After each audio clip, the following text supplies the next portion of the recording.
My name's Courtney Pratt-Sanders. I actually have I have a lot of titles, but these are the three I'm going to kind of talk to you guys about today. So Paws for Life Rescue, so this is my baby.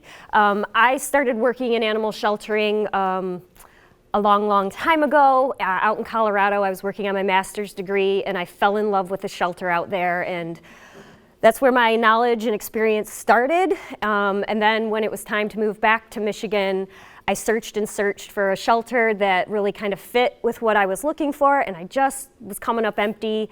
So a group of other animal welfare advocates said, why don't you start your own rescue? And I did. So here we are many years later, and Paws for Life has rescued over 5,000 dogs and cats. We are one of the state's largest all-breed dog and cat rescues because we don't care what the dog is. If it needs help and we have the resources to help it, we'll help it. And then we also take in cats. So where do our animals come from? So a lot of rescues well, I'll tell you this, rescues are not regulated in the state of Michigan. So it's a little on the scary side. Anybody can raise their hand and say, I'm a rescue, and it doesn't necessarily mean anything. So if you ever are working with a rescue, whether it's adopting, volunteering, donating, you want to ask a lot of questions. You just want to make sure that they are a 501c3 nonprofit and not just somebody on the side and you don't know kind of where those financials are. So, Paws for Life was formed to pull animals from shelters. We are a shelter partner, and that's because we save two lives. We save the life of the animal that we brought in or took from the shelter, and the life of the animal who needs the empty space that we left behind. So we partner with shelters throughout Michigan. We get calls all day, every day of animals in need of help. 20 years ago when we started, most animals at most shelters were being killed for time and space. So an animal came in, they had 7 days to find a home, and if they didn't, that was the end of their life. Luckily, the good news is we are doing so much better than we were 20 years ago. And really what we see more now today are lists of animals with severe medical problems or behavior problems, and their needs are beyond the shelter's resources. So we see a lot more of that now, and that just means we had to change how we do things so that we can better accommodate animals coming in with behavior problems and medical problems. So one of the things Dawn mentioned you might want to learn about is kind of the difference between a rescue and a shelter. So an animal shelter is exactly that. They have a physical location that you can go to. They usually have hours that are open to the public. And whereas a rescue doesn't have a physical building. So we use foster care homes, people who just open up their home and say, I will take care of that animal until you find it a home. For Paws for Life, we provide all of the supplies, everything you would need to take care of the animal, and we also take care of all of its medical needs. So you would just take the animal to our vet, we pay for that. So really it's opening up your home to take care of an animal in need for a period of time. Like I mentioned before, so shelters are licensed and regulated by the Michigan Department of Agriculture and Rural Development. They have to be licensed, they have to follow a lot of rules. They could be inspected at any time by the state, whereas animal rescues are not. We're not regulated at all. So a shelter could be public or private. So your local animal control is your public shelter. A private shelter is usually started by a nonprofit, and they're like a rescue, but they have a building. Whereas, although they don't have to be, because again, we don't have rules, really a rescue has to be a 501c3. It's the only way that you could be sustainable, because we're not selling shoes, right? We're bringing in animals, they have lives, we don't know how long those lives are. So you really have to be a sustainable, long-term organization that's run like a business. So way back when, in the 1800s, shelters were invented to combat a public health hazard. That's how animals were seen, mainly dogs, kind of running loose. We didn't have spay and neuter, so you can imagine there were probably a lot of dogs out there.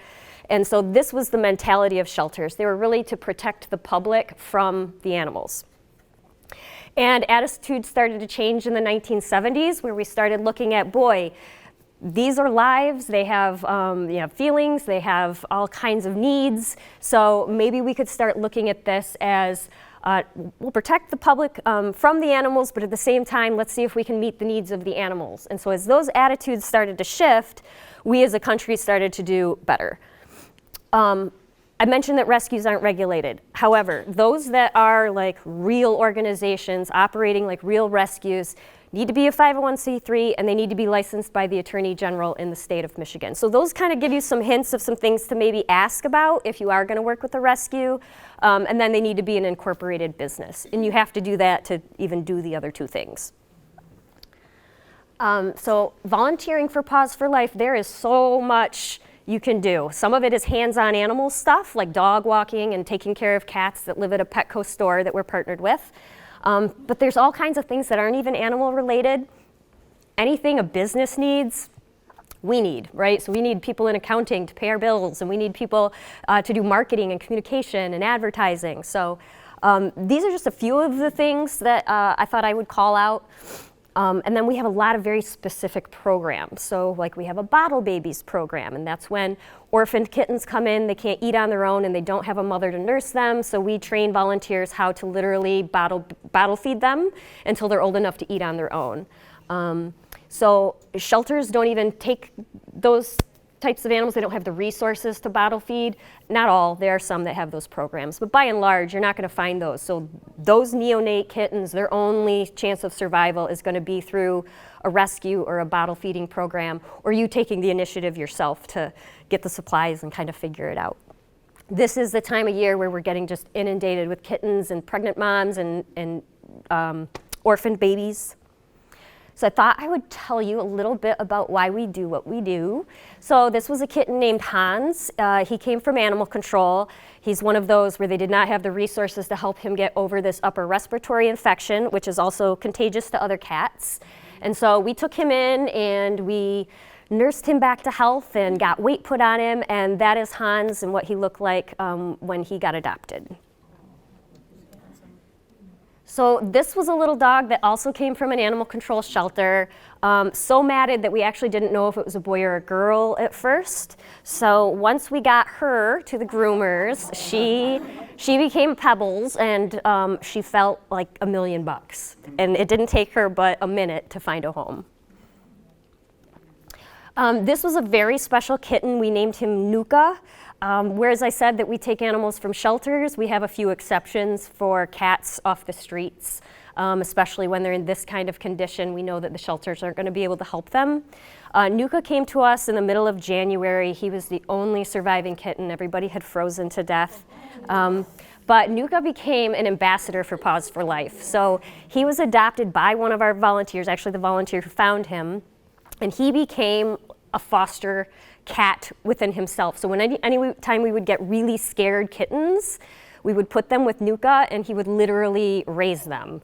And by the time Nuka was done with them, they were really normal, friendly, happy, bouncy kittens. And so Nuka is kind of like an honorary foster care dad. This little guy also came in so matted that it was pulling his skin like away from his body. And we again didn't know boy or girl. We did find out he's a boy, and he was named Mick Jagger. And even though he got a rough cut, he felt so much better by the time we got all of that nasty, dirty junk off of him. This was a little kitten named Mila. She was in really bad shape. She was emaciated, just skin and bones, bad upper respiratory infection. She had to see a specialist because her upper respiratory had gotten so chronic that we weren't sure she'd get over it. But she turned into this gorgeous cat, perfectly healthy, maybe a little bit congested here and there, but to go from that to that was pretty amazing. And then I think this is the last one I have. This is Yogi. Yogi was a 24/7 chained outside dog, and he had a tooth infection that had literally rotted right through his face. This was a different case. This was in a neighborhood where one of our volunteers lived, and so we actually talked these folks into surrendering Yogi to us. First, we tried to get them to bring Yogi inside the house. He was an older dog on top of that, and they just had no interest, so we talked them into surrendering him to us so that we could find him a home. We did get him healthy, and with just a little scar left on his face, and he actually was even older than we thought. He was probably about 16 when we rescued him. So he lived out the rest of his days with us. We have a hospice program. So sometimes we'll get animals where they're not suffering, not yet anyway, but yet they have a terminal diagnosis, or they're so close to the end of life that it's really hard for people to want to take that in, right? Get bonded and then you lose them so quickly. So we started a hospice program where these animals get to live out their lives until we think they're reaching the point where their quality of life is suffering, and then we make that really hard decision. But we never want to end an animal's life early just because we might not be able to find them a home. So we have our hospice program. That was kind of my spiel about Paws for Life. We're all volunteers. We don't have any paid staff. We don't receive any government support. We survive solely on donations and then our own fundraising efforts. We've grown to where we probably have about 65 volunteers and working in just various aspects of the rescue. We do a lot of TNR, so I'm sure you guys have seen like feral cats or community cats where you live or where you work. We have a program to help those guys. And that's pretty much where we trap them, we get them neutered and rabies vaccinated. We tip the, well, that'd be my left, tip the left ear, and then we let them recover and we release them back to where we found them. That is, one, the only way to get those colonies to reduce and not grow. And because those are unsocialized cats, they're not candidates for adoption. Most of them do not want to be in our houses. But they still deserve to have a life, and in most cases they're thriving where they are, so we just want to stop them from reproducing. Does anybody have questions about any of this stuff? Yeah? You made a brief reference to this earlier about there being places, and I don't know if it's in Michigan, where certain breeds, whether they be cats or dogs, aren't allowed. Yeah. And a friend of mine, guys who went to work, used to rescue pit bulls Mm-hmm. in Washtenaw County. They were outlawed. If you had one, you could keep it, but you couldn't bring any more in. My vet told me that the entire province of Ontario and Canada has outlawed pit bulls. True.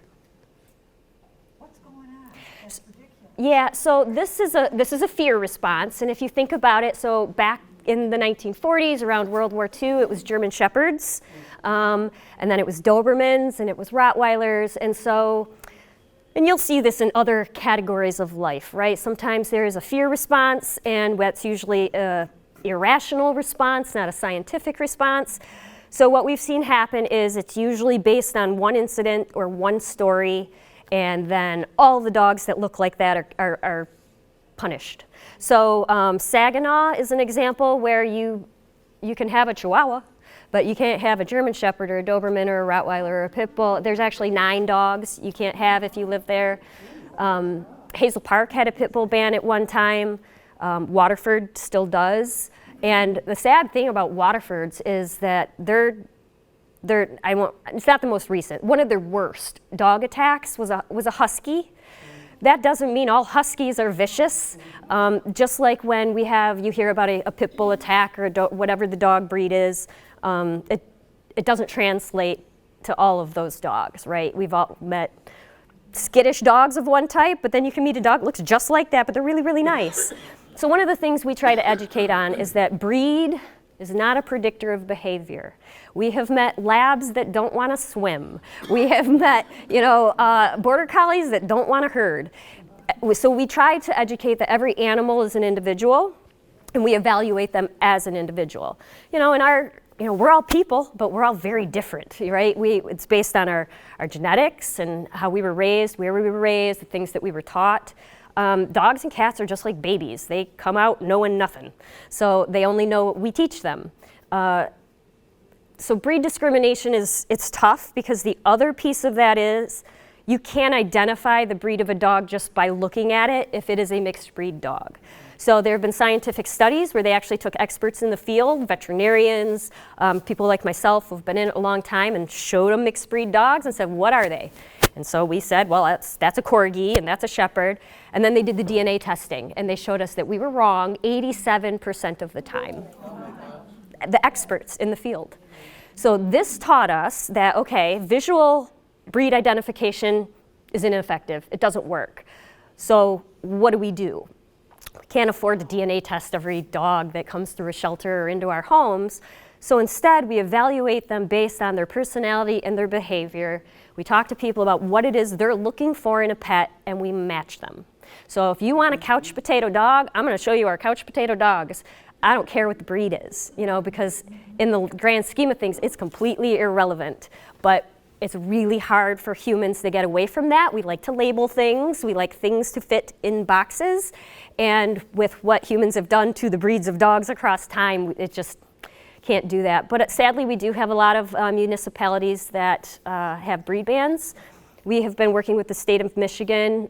If you ever hear a campaign called Make Michigan Next, that is our campaign to pass a state law that just says we don't ban based on breed. Because I want you to think about it. If you're living in a community, your family, your couple of dogs, and somebody stops you one day and says, that dog looks like a pit bull to me, so I'm going to turn you in. And then the police are going to show up at your door, and then you have to prove your dog isn't a pit bull. And if you don't, they're going to take it, or you're going to have to move. That's horrible. It tears apart families. It puts them in impossible situations. And meanwhile, remember, the dog hasn't done anything wrong. It didn't bite anybody. It didn't chase anybody. It didn't do anything except for look the way it looks. So that's why we use the word discrimination, because it's solely based on appearance. It's not based on behavior.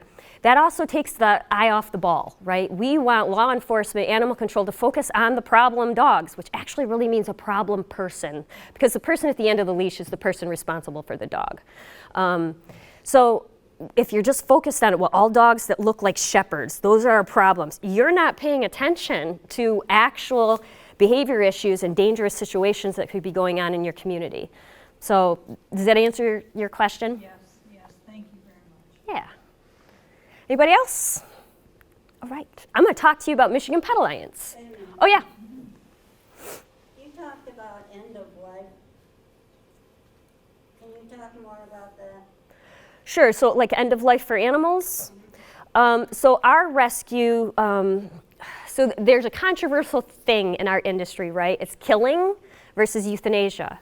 They have the same result in the end. The animal's life has been lost. However, we use the terms based on exactly what they mean. Euthanasia is an act of mercy. It's to end the irreparable suffering of an animal, and it is the kindest thing we can do.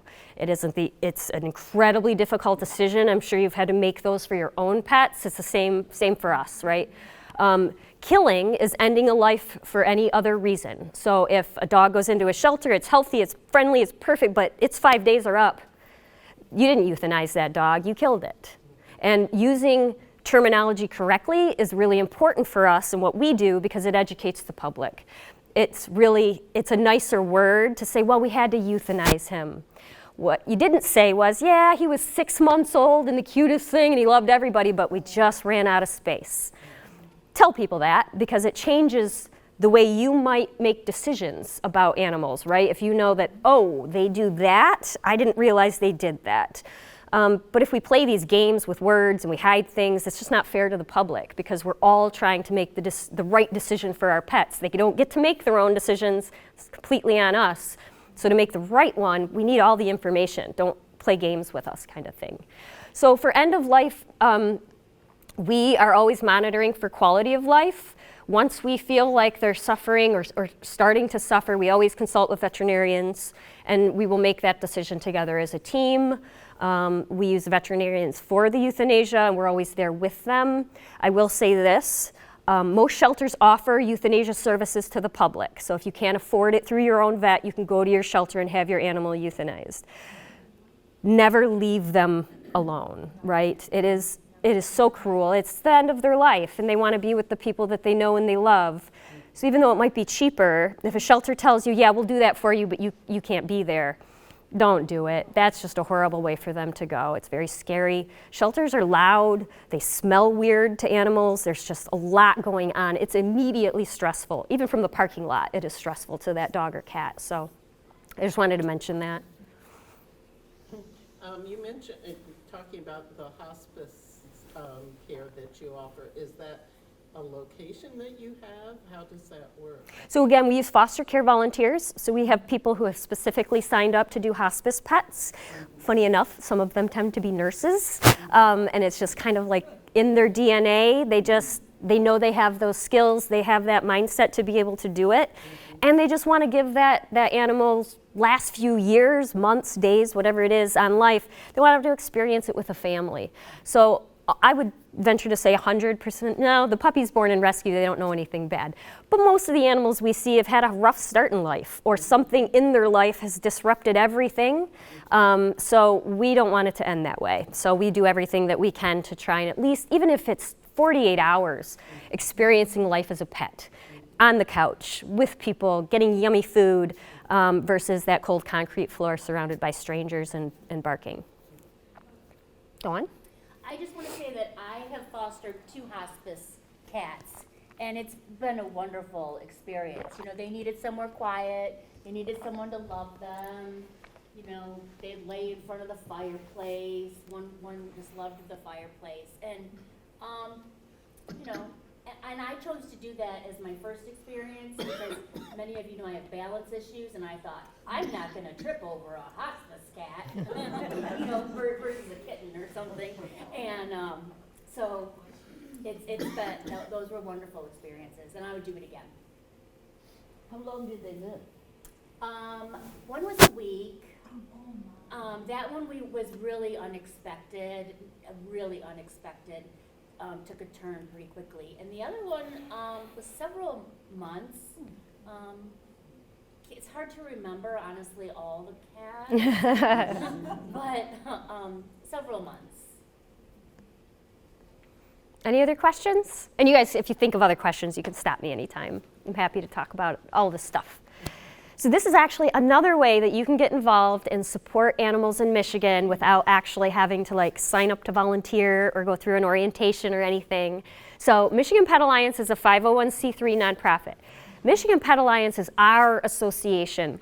So you know how plumbers have an association and they represent them. Homeowners have associations that represent their interests.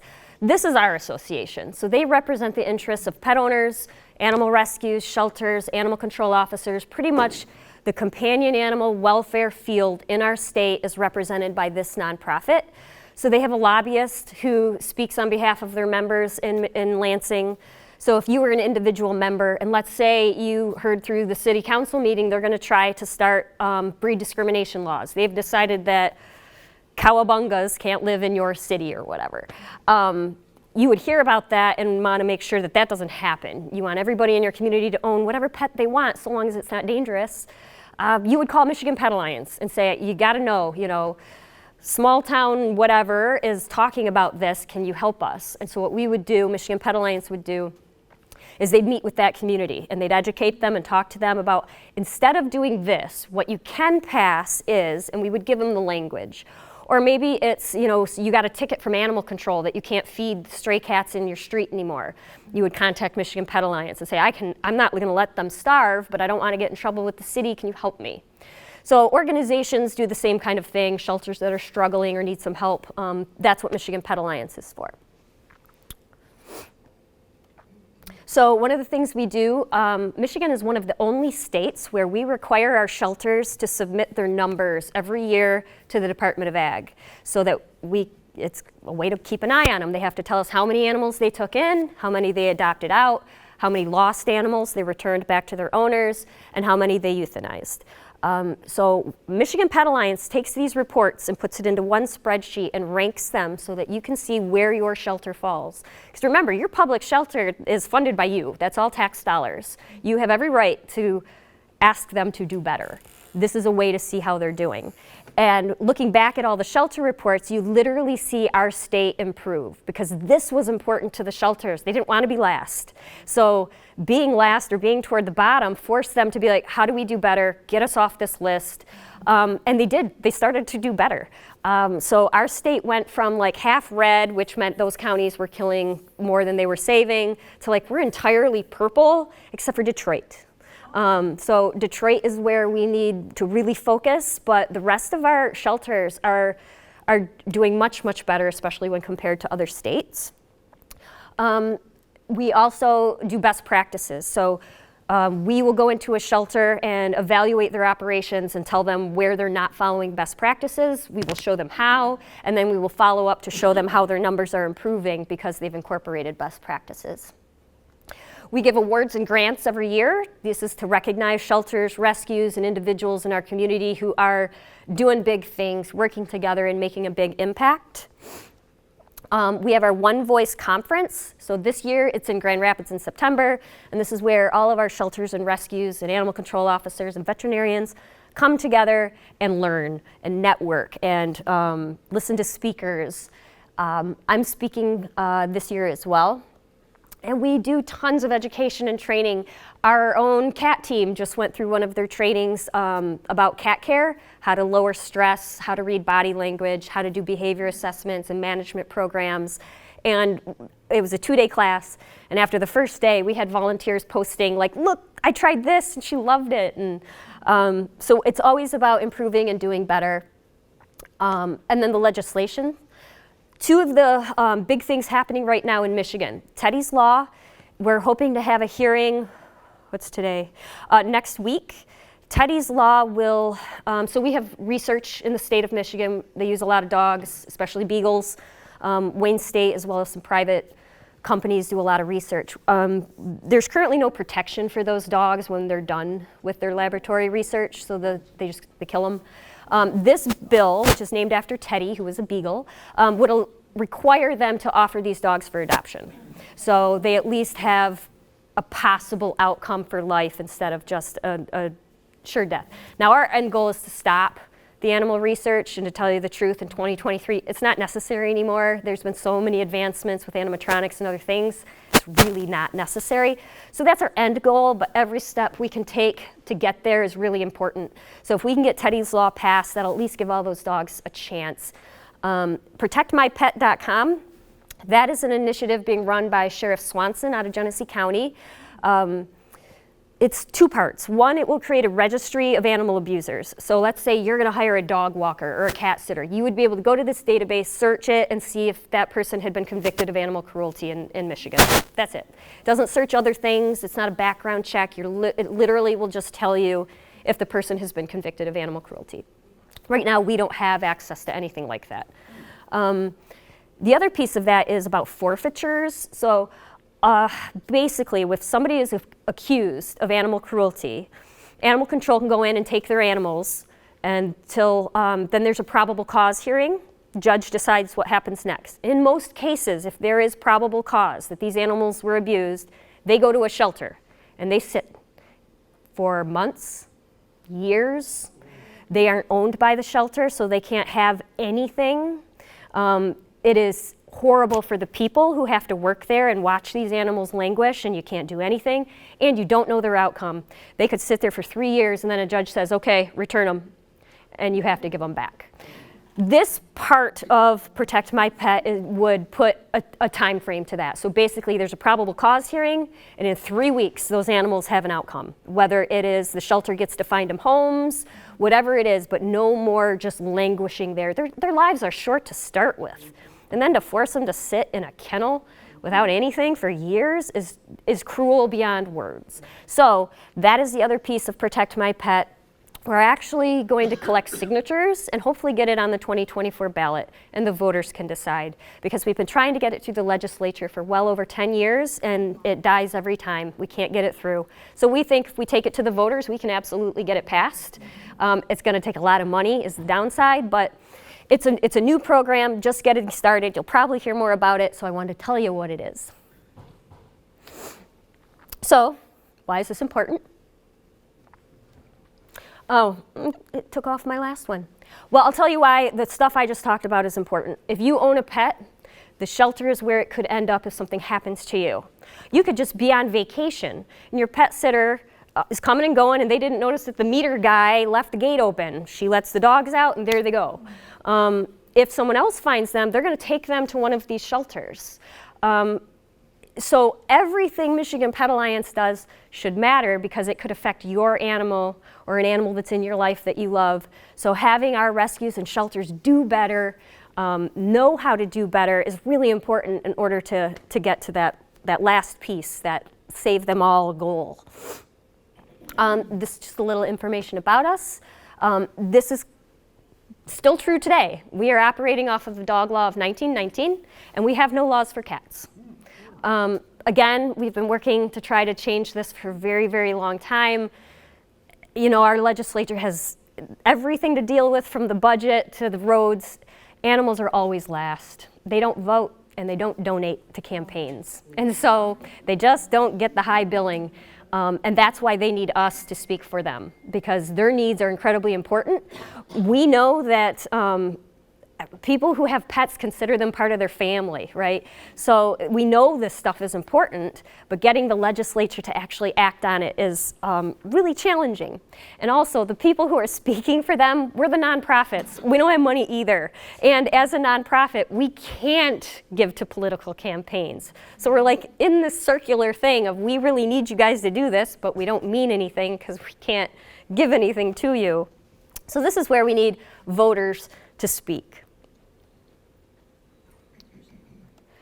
So in animal welfare, there's 3 areas of focus. This is kind of how they're divided up, right? We have our pets, we have farm animals and livestock, and then wildlife. Then we have animals that cross categories, right? Can anybody think of one that falls into all 3? Deer. Horses would be one. We have wild burros and horses. We have farm animals and livestock, and then we also have them as pets. Rabbits are another. Goats, pigs. A lot of our farm animals will also be found in pets. And then we also have them in wildlife because they're out there running free and usually causing a lot of damage. So Michigan Pet Alliance, we focus on the companion animals. Those are our pets. One day we may be able to expand to speak for the other 2 categories, but for right now we're really focused on pets, mainly dogs and cats, and then our small mammals. 85 million households. That's 67% of American homes have at least one pet. So we know they're important to people, and we know they're important to people in Michigan. But the only way we're ever going to get from that bottom of the totem pole to get stuff done for them is if our association grows to one big loud voice that our legislature can't ignore anymore. And we're getting there. Oh yeah, and they own cats too. So just like with Paws for Life, the opportunities in animal welfare are pretty much anything you can think of. If you have a skill or a talent, I guarantee I can find a way for that skill or talent to benefit animal welfare and the animals in our state. We have groups of people who do crocheting and knitting, and they make all kinds of like beds and enrichment stuff for our cats. We're working with a physical therapy group right now. It's a group of folks who have neurological issues, either from a stroke or a head injury, and they're making snuffle mats for us, so that it allows them to use their fingers and work on dexterity and precision. And at the same time, they're making enrichment devices that we'll give to dogs and cats that improve their life while they're waiting for them to find a home. So there is always a way to give back and make a difference when it comes to animals. That was my spiel about Michigan Pet Alliance. It's really not a political organization in any way. It's an association. We're a nonprofit.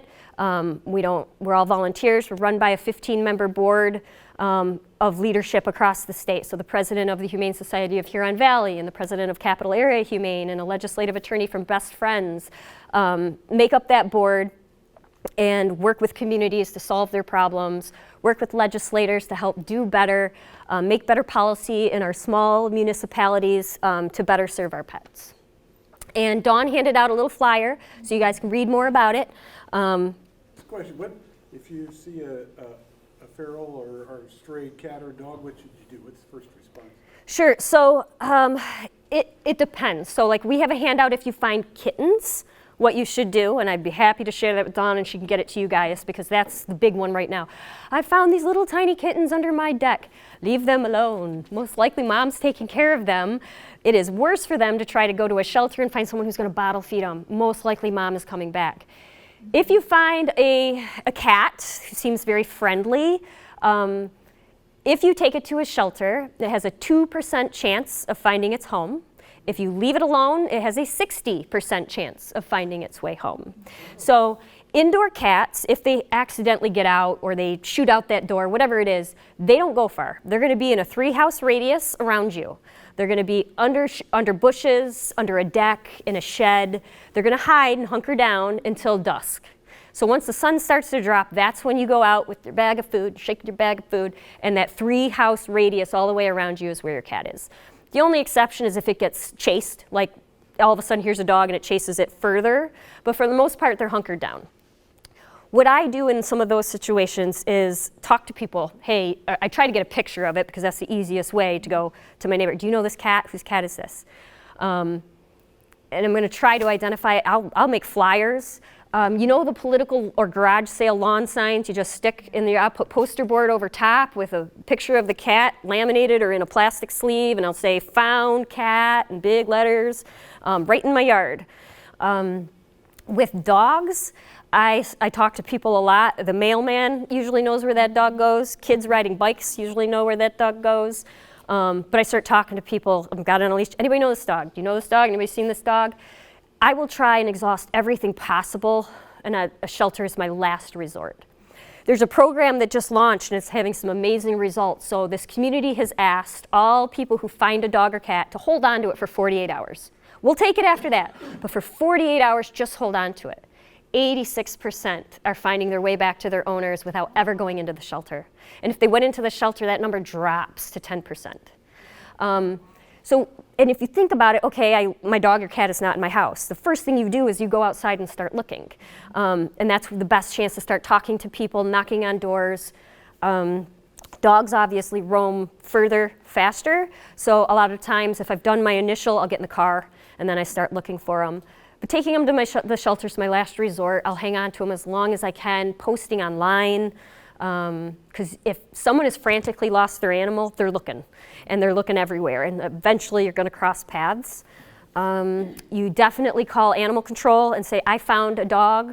I'm going to hang on to it. But if anybody calls you looking, here's my number. I've got it. Ill and injured is where things start to change a little bit. If I've got a cat that's limping or clearly sick, I'm going to do all those same things, but I'm also going to get it care at the same time. An emergency situation, like I've seen the animal get hit by a car or thrown from a vehicle, I'm just taking it to emergency. I'll deal with the rest of it afterwards because I want to save its life. So every situation's a little different. I will tell you the very best source regarding lost and found animals is called Mission Reunite. And I think that's literally their web address, missionreunite.org or .com.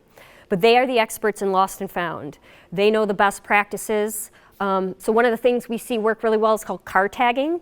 There are these like paint markers that are meant for windows, and you literally clean off your back windshield and you tag it, lost dog. And then I'll blow up a picture, and again, I'll put it in lamination, and I'll tape that to the inside of my window. Cars can't be tinted to do that. And then I'll put the phone number, and I drive around like that. We've had intersections, street team intersections, where they'll stand at an intersection with a giant poster board of the found or the lost animal. It just gets attention more. So all kinds of stuff like that. She's got great tips. Also the stuff like, okay, if it's an indoor cat, you're looking in a 3-house radius. If it's an indoor-outdoor cat, you're going to go a little further. Stuff like that. So depending on the animal, the tactics change. But the biggest thing is to talk to people. Somebody knows that dog. Somebody has seen that cat. You know, and they may tell you, yeah, that's the neighborhood cat. All of us feed him. That's why he is healthy and fat and loving life. He doesn't need to go anywhere other than getting neutered. What is the name of the organization? Mission Reunite. The Nextdoor app is pretty good for that too. Nextdoor is great for that. Most Facebook usually has like a neighborhood group that you could join or that you could post on. Facebook also has a lot of groups meant solely for lost and found animals. For the Love of Louie is the big one everybody goes to. And that's where you would post that you found a cat. That's where you go to look for your lost cat. And they do a really good job of keeping records. And it's just Michigan. It's not a specific area.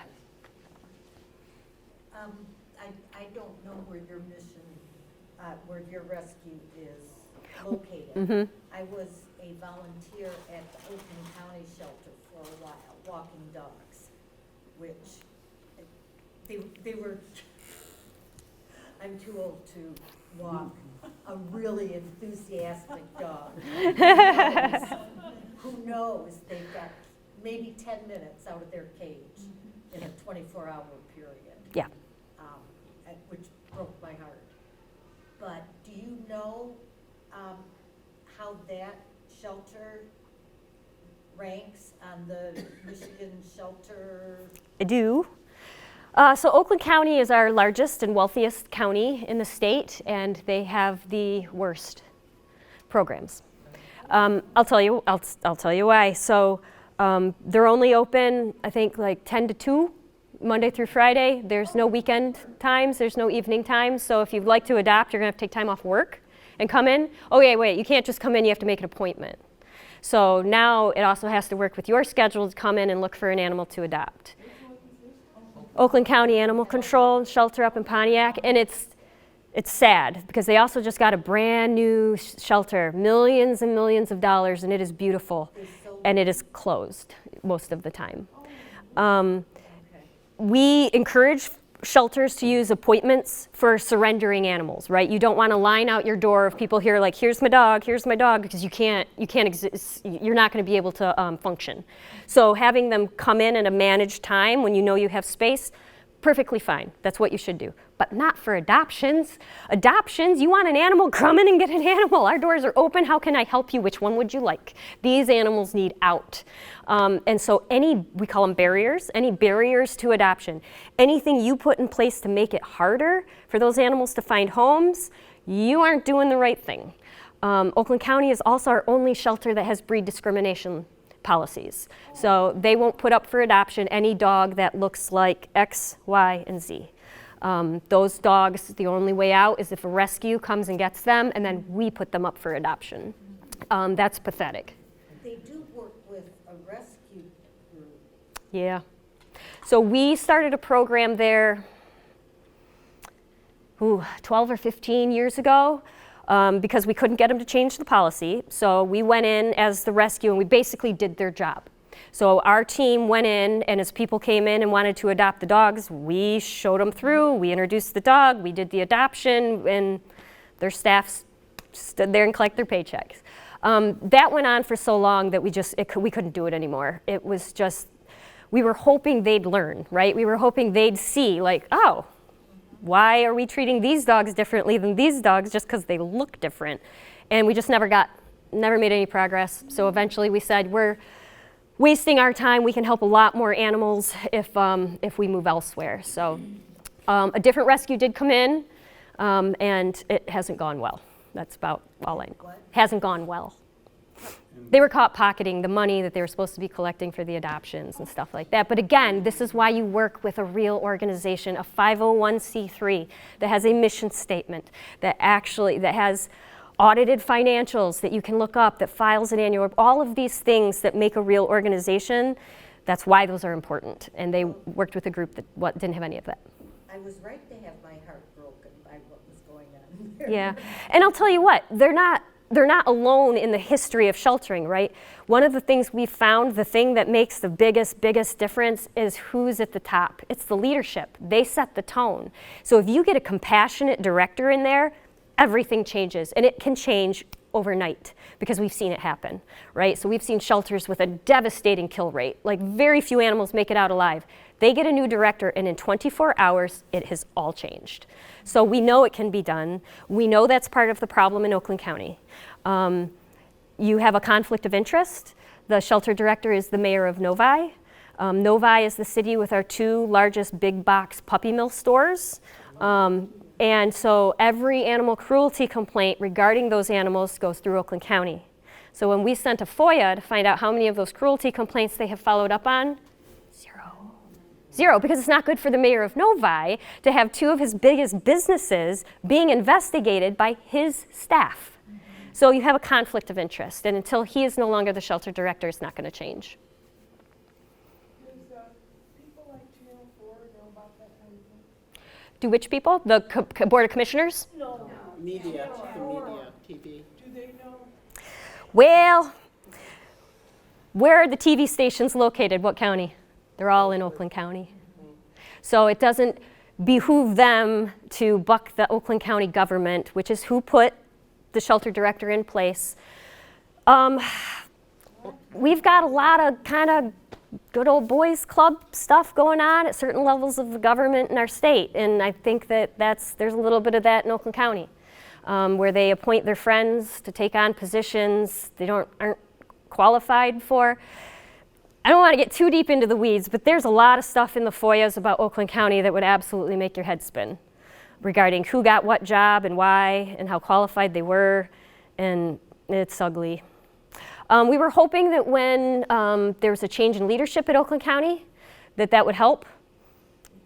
I think it helped a little bit in some areas, but not at the shelter. And there are good people at Oakland County Animal Shelter, don't get me wrong. There are staff who care a lot. There are volunteers who care a lot. But if it doesn't change at the top, it doesn't matter. It's kind of like any business, right? The person in charge is the one who sets the tone. They're the one who decides how it runs. And that's the change that has to happen. Yeah? This isn't directly, we just got a thing in an email that says that we no longer, as an association, you can't have bird seed out because they're worried about the rat situation. Yeah. Is that, I mean, if you have, so basically they're saying you can't have a bird feeder. Yeah, I would love to see the scientific literature that says bird feeders bring in rats, because it doesn't exist. See, I saw that and it made me upset because, I mean, we're supposed to treat, you know, they're out there, they need to eat. Yeah, I know. So is there anything to combat that kind of thing? 'Cause I don't like that. I saw that and I didn't like it. Yeah. I'm personally incredibly disturbed by what the DNR just did, where they declared a whole bunch of animals nuisance animals, and now people can just shoot them without a permit, like possums. Yeah, that's our Michigan DNR just tripled the list of animals that are considered nuisance animals. You can shoot them without a permit, and they changed the reason why. It used to they had to be damaging your property. Now they just have to be within the vicinity and look like they might cause damage. Are deer on that list? I don't think deer are. They added beaver, which is a staple for our ecosystems. So we are asking people to please write to the acting director of the DNR and to copy the governor to roll this back and look at New Hampshire. They passed this kind of thing and it was devastating to their ecosystem. The conservationists have been trying to fix it for years. We don't want to go down that path, and I can't understand the logic behind it. Why in the world would you need to shoot possums? They're one of the most delicate, gentle creatures. They don't carry rabies, and they take care of our tick population. Like, please explain to me. So anyway, to your point, yeah, this is the kind of stuff that comes up. It's usually one person who got a hair in a bug up their bum, and they're all upset, and they got everybody else riled up. But there's no science behind it. There's no, putting up a bird feeder does not bring in rats. Now, if you already have a rat problem, Well, that's, well, it does. well, they need to combat the rat problem. The problem isn't the bird feeders. The problem is you have a rat problem and you're not taking care of it. Right. That's the problem. I mean, you could definitely contact Michigan Pet Alliance and ask them, even if they can't come in and speak to people because you're not a member, they'll probably certainly send you some information that you could use to try to speak to people. If there's a board meeting you could speak in front of, or do a petition of all of the folks that are affected by this to say, we don't want this.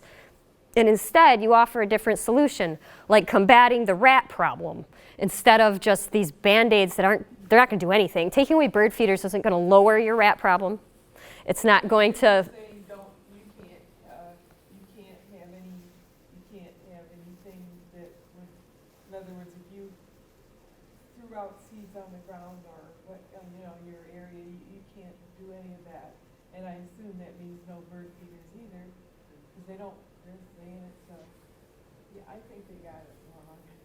yeah, I guess I need to have some kind of literature that says you're wrong, can we get rid of this? yeah.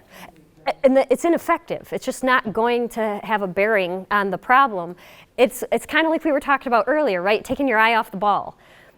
Focus on the problem and deal with that instead of coming up with these other things that really aren't relevant. But somebody said it, somebody ran with it. That's probably how that happened. We run into it a lot, where misconceptions or myths or stereotypes, and people just kind of run with it. And sadly, the animals are over here going, no, but we can't hear them and we don't understand them. So I've got a few minutes left. I thought I would talk to you a little bit about disaster response. So it's interesting because every household needs a disaster plan. Every community needs a disaster plan. Every shelter needs a disaster plan. What are you going to do if something happens? We have these animals that we've got to take care of. You should ask your community shelter if they have a plan. What do you do if the building's on fire? What do you do if we have a massive flood? In Michigan, I actually think we're kind of lucky. There's a lot we don't have. We don't have to worry about, but we do have tornadoes. We've got some flooding. Fire obviously could always be a risk. So every household needs one of these. So if you have a cat, sometimes cats don't like to go into cat carriers. That can be very difficult. But if your house is on fire, you need them to get in their carrier now. So one of the things we do is we feed our cats in their carrier, so that going in the carrier is not a bad thing. That's where all the good food comes from. So I am happy to go in there because I don't have time to fight with you if we've got a disaster or an emergency taking place. So, Do you do that, do you every time you feed them, or you do it every so often? I do it with wet food. So they eat their normal food from their bowls, but if I'm going to give them a special treat, they eat it in their carriers. And that actually makes the carrier even better because they're getting a high value, rare thing they don't get all the time. So that makes that carrier even more exciting. But that has to be treats, because ours gets wet food all the time. Oh, well, treats work too. Whatever it is that for them is high value, right? Like I have cats that think their kibble's high value. Okay, well, we'll use kibble. Others are like, yeah, no, can't fool me. Where's the chicken? So before Hurricane Katrina, we had no plans for animals. Katrina is where we learned a lot. So people couldn't leave with their animals, right? Even the buses wouldn't let them get on, so they were tying their dogs to the side of highways. The shelters where they could go to get safety wouldn't let them bring their animals with them, so they were leaving them behind in their homes. So this incident is what showed us we need plans in place for when stuff like this happens. So we learned a lot, and a lot of good stuff came out of Katrina. So I'm a volunteer with NDART, National Disaster Animal Response Team. We get deployed to natural and man-made disasters around the country. This is a kind of typical setup, right? So we set up an emergency sheltering location. In this case, we were 30 minutes north of New Orleans in an area not flooded. We found a giant 4-H facility, and we set up there. All day and all night, semi-trucks, taxi drivers, people in their minivans would pull up full of animals that they had just been collecting out of the floodwaters, off the streets, out of abandoned houses. And they would pull up, and we would unload them, and we would triage them, who's in dire straits, who needs help right now, who can wait a minute. And eventually we'd get them all out and cleaned up, and they would go through our medical line where they would get vaccines and flea control, dewormer, nose to tail exam, and then we would get them into a kennel situation, either a barn stall or a crate with food and water and a blanket, and you go get your next one. And that just was 24/7 for 5 solid weeks. This is a little bit of the stats. This is just how bad Katrina was. It hit multiple states. And not only did Katrina hit Louisiana, but 4 weeks later, Hurricane Rita hit the same spot. I was deployed right after Rita left. So when I got down there, this had been operating for 4 weeks.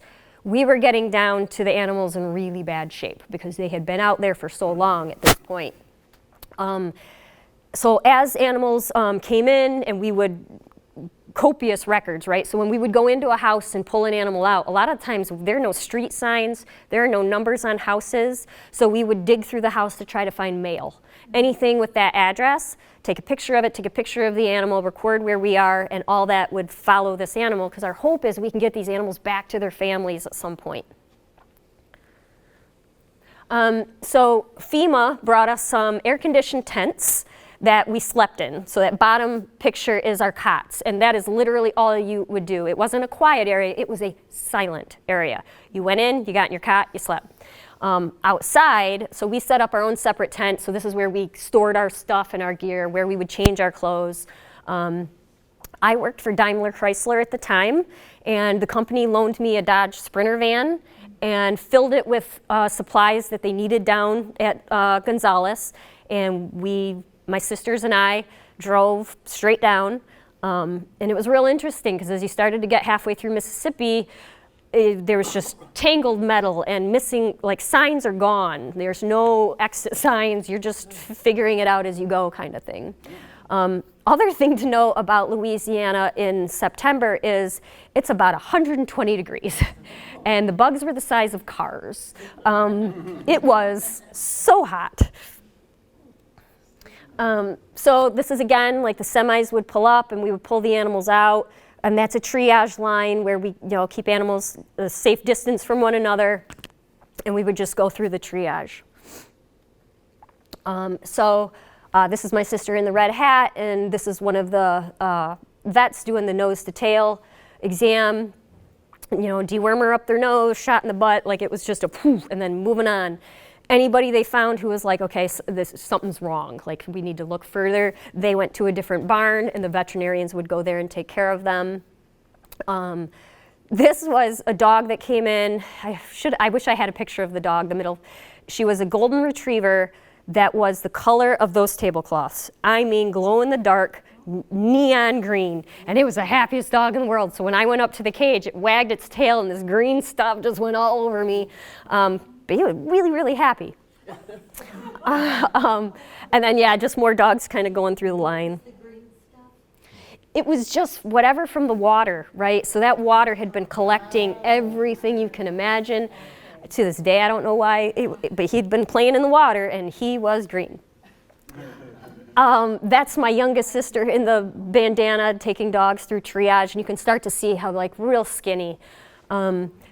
My other sister and I there are reuniting a puppy with a dog. So when we got this puppy, we read on the paperwork, found with mother dog, and we had a description, and we knew dogs from that area of town were taken to this barn.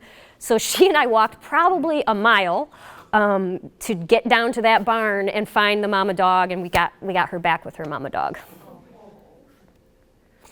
So we would do these stand-up meetings throughout the day of just like, what are we at on space? Do we have anything coming in that we know of? Do we have new volunteers arriving?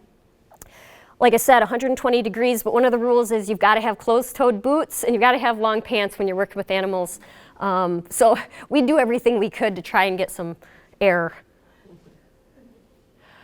Best part, right? So this is when people would come looking for their animals and they would actually find them. So this is a guy who came and he found his lab, and we happened to have a media crew there at the time, so they interviewed him. These are some more stats, just how many animals were stranded, how many actually made it back. I'll probably cry right now. This couple came through looking for 2 dogs, and they found one. And we were amazed because I can't tell you how many dogs we had that look like this, where they're just pitties and they're medium size, and we were walking them through the barns, dog after dog after dog, and all of a sudden, I mean, we weren't even there yet. It was like 3 feet ahead of us. This dog just went nuts. The whole crate was moving. And they knew instantly that was their dog, and that dog knew instantly those were his people. So he got to go home that day. So we did 10 days pulling animals out of New Orleans and then doing the triage back at the emergency shelter. When we got word that they were going to shut down, the 4-H facility was needed for humans, so we needed to get out. We still had a lot of animals, and that's not just dogs and cats. I mean, we had horses, every kind of livestock you can think of. We had a tarantula in a cage that when someone went into a house to clear it, it was there. And so we had birds, we had, you name it, we had it, and we had to clear out. So we were headed back to Michigan, and we said, we'll take dogs, you know. So we lined because now we don't have all those supplies that we had brought down with us. So it's just us in our empty van. So we lined it. We were able to fit 11 crates, like securely and safely. So we said, give us 11 dogs. They're going back to Michigan with us. We'll take it. So we did. We took 11. That's my youngest sister going, yep, this is how we're going to ride. So this is a dog. We named her Chewy. They had tried to send her out of this facility 3 times, and on all 3 times, she chewed her way out of the flight kennel. Once she was found in the plane, running around. She'd gotten out before they'd even taken off. And so when they heard we were driving, they're like, you got to take this dog. We can't get her out of here any other way. She is an escape artist. She'll chew through anything. So we didn't even bother crating her for the ride. She just rode with us because we knew what would happen if we bothered to try and put her in a crate. So we got about halfway home when we said, you know what, well, one, we needed to walk the dogs. We need to get pictures. We need to document who we're taking back. So that's what we did. We stopped halfway and started taking pictures. These are the names we gave the dogs. This poor dude had gotten just a terrible haircut, but probably felt a lot better. Where you start to see names in the parentheses means we found their owners and we learned what their real names were. Chewy's name was Ruby. And Shadow is actually an interesting story. That is actually that dog's name. As we were leaving the facility, a guy and his wife were there with their dog Shadow, and he said, we finally were able to get into a hotel, but we can't take our dog with us. They had actually evacuated originally with their dog, but now they were stuck and they had nowhere to go. So they were there to ask us to take Shadow, but we're shutting this facility down. So I said, listen, I'm going to take your dog with me. He's going to be all the way up in Michigan, but you know me and you have my info, and I know you and you have your info, so I will promise you your dog's coming back. You just got to let me know when you're ready. So we took Shadow with us. Mimi was a mess, and she stunk just as bad as she looks, and poor Bonesy was literally a skeleton, and we actually ended up getting his story. When his family evacuated and couldn't take him with them, they put him in a closet in the top floor of their house with the biggest bag of dog food they could, and they left. And in four weeks, he was locked in that closet with the food long gone. But he was alive, but he probably didn't have a lot of time left. So the rescuers who did that house brought him back to the facility, and he was the sweetest, nicest guy, and we felt so bad for him because he looked so pathetic. So he went with us too. And then Bobblehead, same dog in that one. And then we named Fear Biter because if you touched her, she was going to bite you. And there was just no way around it. So even when we went to do the walk, we had walked all the dogs and they were all back and we're looking at this little crate with her in there. I'm like, well, she's got to go to the bathroom. So I just put on really thick gloves and just knew she was going to bite me, and she did. But we found her family, and her name was Dottie, and she didn't bite her people. So reunited. This is Bonesy when we first got back to Michigan and started getting them settled at the boarding kennel. And that is what he looked like right before he went back to his original family.